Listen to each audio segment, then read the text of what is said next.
You know, I've been emailing MGM about this, and they will not reply to my email, so I was wondering if you know, when is MGM gonna let us see the encore cut of the Cotton Club?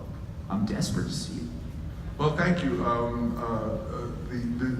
It's fairly interesting. The Cotton Club Encore is a real revelation to me more than anyone else, because of course, what it is, for those who don't know, I was poking around up in San Francisco, and we were a company that started to use sort of amateur electronics early on because it was all we could afford, quite frankly. And so we used the Betamax recorder to record the different cuts of movies, and now, in 2017, that has been such a boon because the studios were always very irresponsible about taking care of their archival, I mean, stuff that was just dumped or thrown away is criminal. Those of you who love One-Eyed Jacks, which was a film directed by Marlon Brando, the only film directed by Marlon Brando, there is an incredible sequence in that movie in which the Chinese who came to America and built our railroads are basically living on a beach, a whole city of these new Americans. And it's an incredible sequence in the movie, and I was so impressed. I heard that there was another 40 minutes of that, and I searched everywhere. And in those days, I had some clout with Paramount who had done it.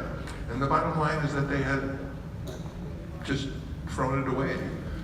And but Zoetrope always had these Betamax, and at one point, I found this old recording of the Cotton Club as it had been before it was released, and of course, the people who had fought, that was sort of like guerrilla warfare, that movie, because there were many different auspices and distributors and owners.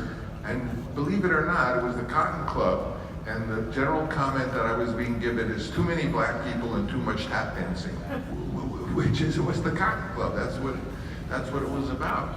So little by little, to try to make the piece, and it's too long. And you try to, it's like you start trimming and, well, we could do this or do that. And I don't even remember what we in the end took out. But when I saw this Betamax version, I said, my God, the film was terrific. And it was 40 minutes or 30 minutes longer. And when a movie is too long, of course, and everyone feels it's too long, which most people feel in most films is too long. You think, well, I could just trim a little here, trim there, but sometimes if you take time out, it makes the movie longer, because what makes a movie long or short isn't really how long it is, it's how much the audience is engaged with it, and how much they understand the story, or they understand the issues. And in the case of Cotton Club, making it 20 minutes or 30 minutes shorter made the story undecipherable. And so consequently, it became even longer. But nonetheless, I did put back, and of course, a lot of the negative was lost. And I did put it back, and we showed it, and I couldn't believe how the film came to life with the 25 minutes put into it, making it longer, making the story. It was originally conceived to be a story of basically an Irish American and a Black American family with brothers and parents paralleling each other.